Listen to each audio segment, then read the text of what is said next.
Hi guys! Samahan nyo kami sa kauna-unahang episode ng pinakamagulong travel show kung saan dadalhin namin kayo sa pinakamalulupit at pinakastig na lugar sa buong universe. Taas. Puro mga ano yan. Grabe oh. The one with the view. Ito ang Hi Guys!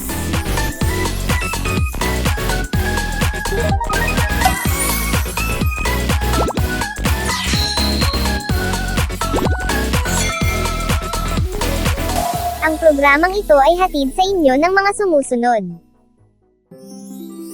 Hi guys! 3 taon din tayong naburo sa mga bahay natin gawa ng pandemya.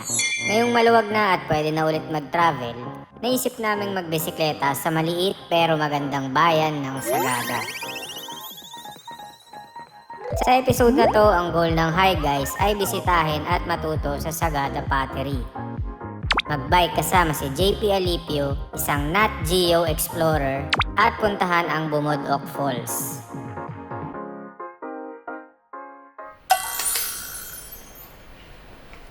Hi guys, good morning. Ang Sagada ay 390 kilometers mula Maynila. Para hindi maipit sa traffic at masayang ang araw nila, maagang umalis ang Hi Guys mula sa kanilang mga bahay. Nagagainad ako nito sa Facebook. Ay, talaga.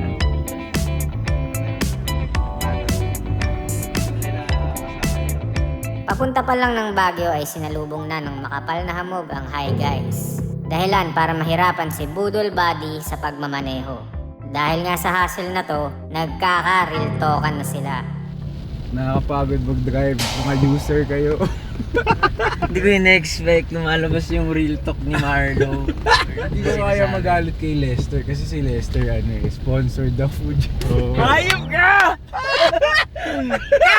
Para humupa ang tensyon, naisip nilang tumigil muna sa Baguio para mag-coffee break. Hi guys, nandito kami ngayon sa Baguio for a stopover sa Hot Cat. Hot Cat? Stopover sa Hot Cat for stopover sa Hot Cat para sa isang masarap na kape.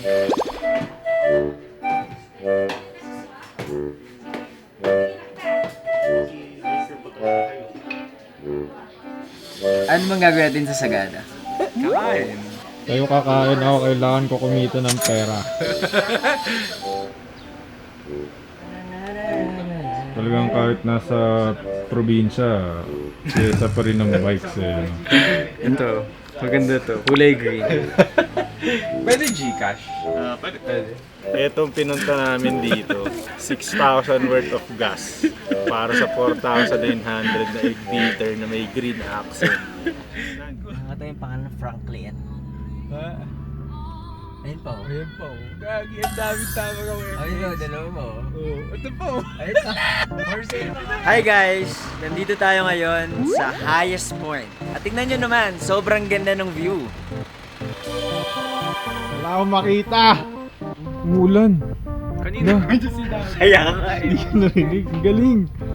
Ang galing ng ulan oh. Nakakonsentrate lang siya sa ano. Meron siyang parang pader na hanggang dito lang yung tubig. So, ang madami tayong makikita dito. Meron tayong makikitang mga cactus, plants, madaming mga succulents. Succulents. Succulent. Succulents. Succulents. Hello po.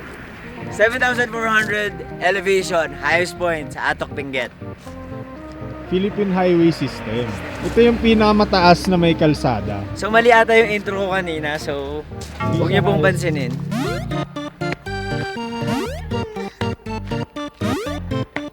May tura!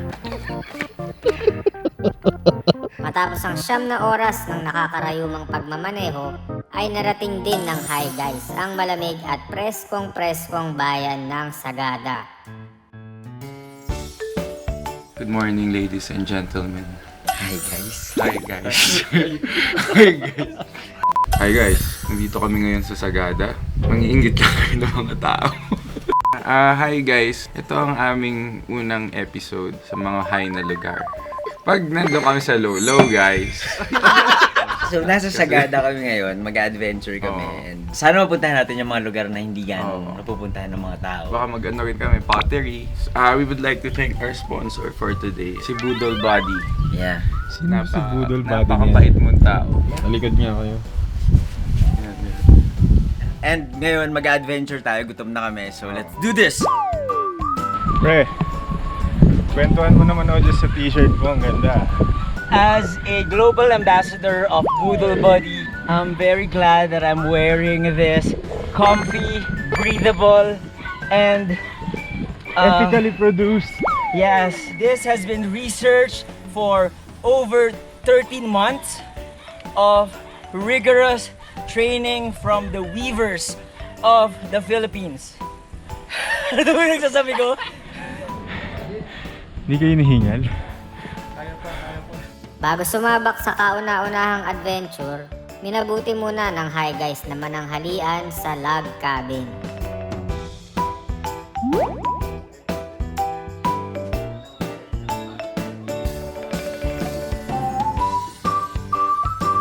Ano yung order mo? Chicken Chicken what? with mushroom cream and potatoes. Tires.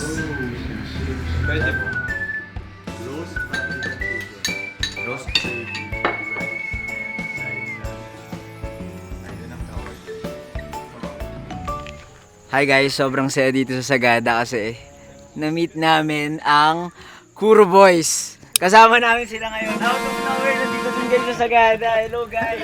Dito pinag-usapan. Dito pinag-usapan. Na lang. Nasa lubong lang namin sila. Let's go! So Marty, kamusta ka? Ang dami mong dala. May camera ka, may bag ka. Dapat kumuha kayo ng sag para sa mga gamit natin sa shoot. Yan yung willing ako i-sacrifice para makapag-shoot tayo. Dalhin ko lahat ng mga Oo. natin. Maraming salamat po. Sabi mo, hi guys. Hi guys! Wait lang ang sikip. Ayan. Hi guys! Nandito kami ngayon sa Sagada Pottery. Kung saan kami gagawa ng pottery. Ba't parang nasa batibot? I'm Sigrid Bangay. I'm a member of the tribe of Laykan Kanaoy. And I'm one of the first students that was taught here. So parang kayo po ang OG. Original. Yes. I'm a clay addict or a pothead already. And I've been doing this for 21 years and a half. It will be 22 years on November.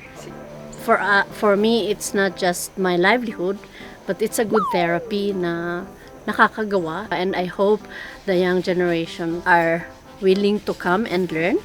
That's the purpose of this workshop, to share the knowledge of doing pottery. Diba? Parang sinasabi nila yung pottery daw is a dying art.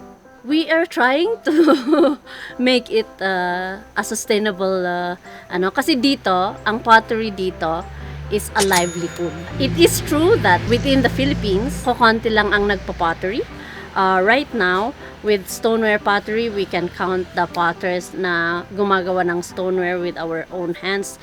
But with the setup of UP, I think it won't be like that anymore. Actually, during this pandemic, maraming nag-pottery lessons. Yung pagbalik ng turismo dito sa Sagada, napansin namin na people are getting interested and they are more on experiencing. Hi guys, first time kong mag-try ng pottery dito sa Sagada. So, let's do this, Miss Ardet. I hope you'll enjoy it. Please wet your hands. Yan. Lamig. Tama na. Ay, Wet lang. naghugas pala. Put your two thumbs in the middle. Press it downwards slowly. Yan ang kamay ni sir. Slowly remove your hand. Slowly lang. Now, separate your two thumbs to make the hole wider. Si sir kasi nagpe-pressure dito. Kaya bumababa ito. Ako. So at this point, sir, I'm going to assist you for us to make the cylinder. Later on, bahala ka sa buhay mo. One more time. Gaan ng kamay naman ni sir. Grabe. Ang taas ng ball mo. O kung binibiglang pinupush at binibiglang aakyat, dahan-dahan lang po. Hold. Ay. Sir. Ay. Ayan. Keep steady kasi yung kamay. Pasma. Dahan-dahan, huwag mong biglay ng pag-push. One more time. Dito ulit, no? Yes, sir. Alam, may nahulog na buo.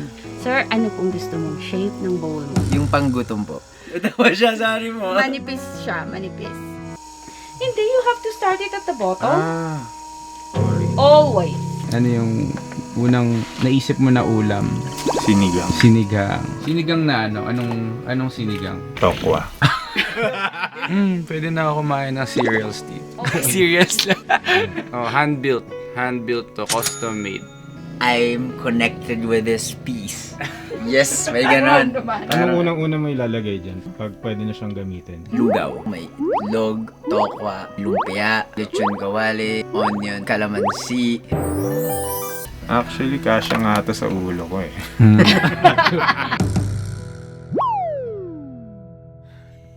Masaya yung experience ko dito. May plema. Take 2. Na-feel ko na connected ako dun sa ginawa kong item. Sabi nga nila dying art na daw, pero I think it's an amazing thing to be reconnected with this kind of art. Sobrang nakakatuwa na talagang kinikip nila yung art of pot making. Doon sa mga friends natin na mahilig sa coffee, di ba parang ang galing na after you make the coffee, yung gagamitin mo pang cup or mug is ginawa mo din. Tapos alam mo rin yung process. You're creating something from dirt. You created it yourself. Okay. Parang sa budol body. Yun nga sasabihin ko eh. Masaya ako sa experience ko dito sa battery, Sagada Battery. Ako daw yung pinakamagaling sa ating tatlo. Panis kayo. ハゲなのでよく日焼けしちゃいます。日本で7日間自転車した時、メンバーみんなの顔が焼けました。今私はこんな感じです。日焼けはヘルメットのデザイン通り。もしも穴の形がロゴだったらば、今頃私の頭にはブランドが刻まれているんだろうか。ハゲ頭に日焼け止めは向いてない。汗と混ざって目に入ると超痛いから。笑いね。だからいつも帽子かぶってます。最近のお気に入りはグランドワークさんのエアキュールカップです。薄手の素材を使用しているので軽くて鮮やか。ヘルメットをかぶってても快適です。サイクリングなどのアウトドアアクティビティに最適です。詳しくは概要欄をご覧ください。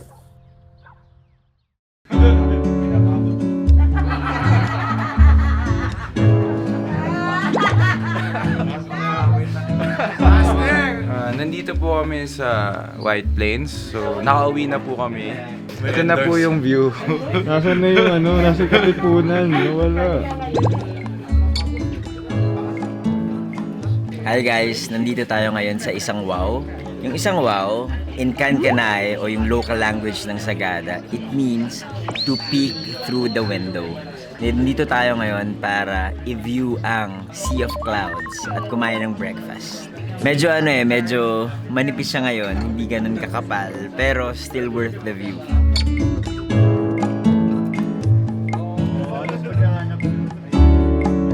Matapos mag-almusal ng hi guys ay pumadyak na ulit sila kasabay ng Team Kuro. Maraming mga aso dito sa Sagada. Mabuti na lang at nag-almusal sila para pumadyak at hindi mahabol ng mga ito.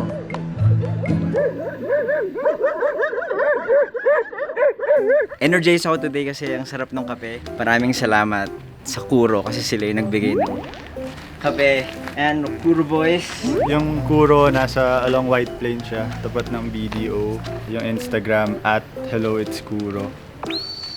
Yung mga bestseller, yung Sprotonic, lalo na sa mga bikers kasi refreshing siya.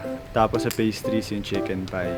Sa weekdays, open kami ng 8 to 5. Tapos weekend, 7:30 to 5. Sabi nga ni Lance Armstrong, di ba, it's not about the bike. It's our journey back to life. Sa amin naman, it's not about the coffee. It's about the bike ride.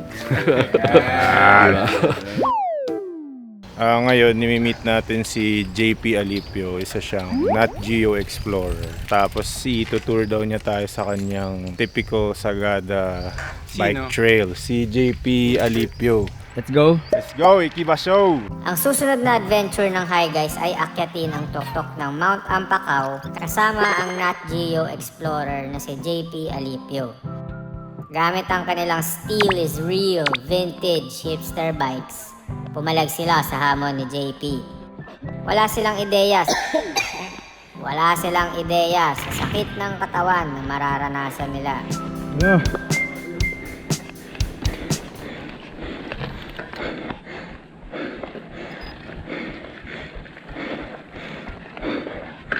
Hindi ko na kaya.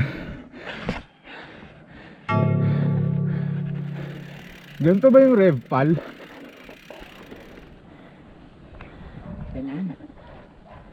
Hey!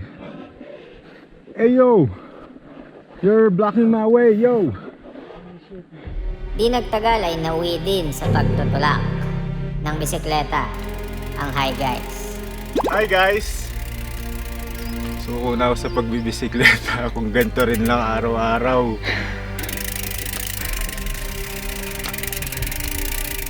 Ano, nasa na tayo? Sa pakyat. Ayaw mo ba mapagod?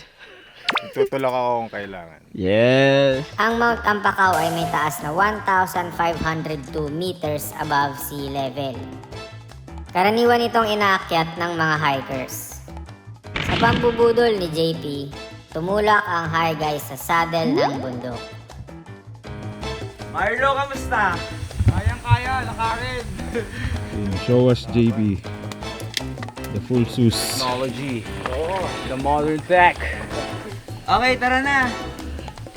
Tara, mauna kami. Akala ko naman magbabike.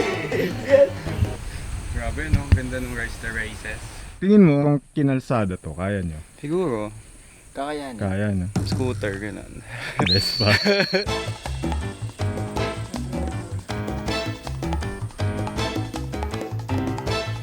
Grabe.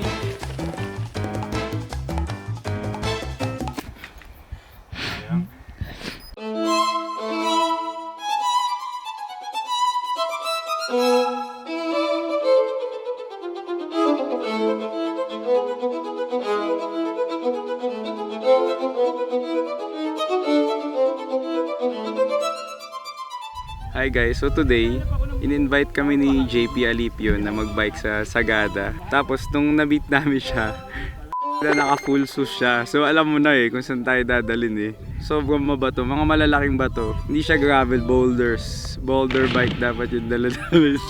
Sobrang ganda ng view. Para may strip of grass na pwede ka rin mag-camping. Para siyang yung lugar sa Teletubbies. Thank you, Wingy! Tapos sobrang taas, kita mo yung Sagada sa side na to. Tapos sabi ni JP, yun yung Tirad Pass. So nandun si Del Pilar namatay.